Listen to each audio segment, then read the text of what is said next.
Chicken fingers have always been one of my favorite foods. It's a big weakness and I've always had to try to adapt it to a way that I like it. My name is Steph, I'm a dietitian and I blog at www.foodcoachme, and I'm here to bring you a really good recipe for homemade chicken tenders that's going to cut way down on fat and on carbohydrates because we're not going to bread it. So let's jump in and I'll tell you the ingredients because you got to know what's up. First, we have about a pound of chicken tenderloin. You could also get chicken breast and cut it into strips. I'm going to use it chicken tenderloin. I'm not even going to cut them, just clean them up a little bit if they have any tendons or anything like that. Then I'm going to have 2 egg whites. I'm going to have a cup of grated Parmesan cheese, just the kind in the can. And then I've got some seasonings, salt, pepper, and I'm going to use a little bit of oregano. You could also use a Cajun or a Chipotle if you have some sort of seasoning that you want your chicken fingers to have. You could also use a chicken poultry seasoning where it would just give it a basic kind of salty chickeny flavor. This is a 3-part little divider that I have through Paper Chef. If you've seen a video before, you know I always have these fun Paper Chef tools. This one is for this purpose, to bread your chicken, and we're going to use cheese instead of the breading. You could also use 3 dinner plates. You could use pie plates. You could use anything that has a little bit of a deep base so that you can get some liquid, get some mess going on there.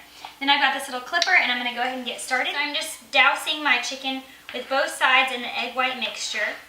And ideally you've kind of whipped your egg mixture up.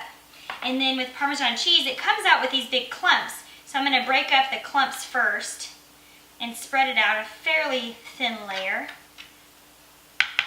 And then bring my chicken tender over to the side, kind of press it down. And that's what's going to give us the breading. Do that a couple times. And then over to the seasoning. So I'm going to keep doing this repeatedly. Then I'm going to move over to the stovetop because I'm going to make it over the stove, over the skillet. You could also do oven baked, especially if you're going to make plenty of them. And it's going to be more efficient for your time if you bake them because you will have to go through a lot more batches if you do the stovetop version. Okay, so I already have a preheated skillet and I'm going to spray it a little bit with olive oil.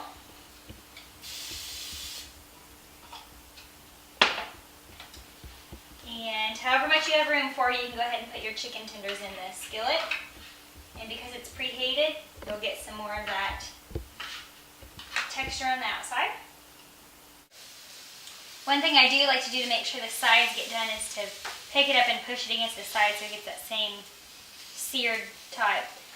Something else you could do if you want to do more of a bulk or to get things done faster is you could sear the sides and then bake them all together. So that's a way to, the baking process would get it to cook on the inside faster, but you could still have that seared outside texture if you'd like. You always want to have a thermometer on hand. If you don't have a kitchen thermometer in your kitchen, you need one. And for chicken and poultry, you're going to register the temperature at 165 degrees. It already smells awesome in the kitchen. I'm excited to eat mine with low sugar barbecue sauce. I just look for the lowest sugar I can find. There's no one brand I use.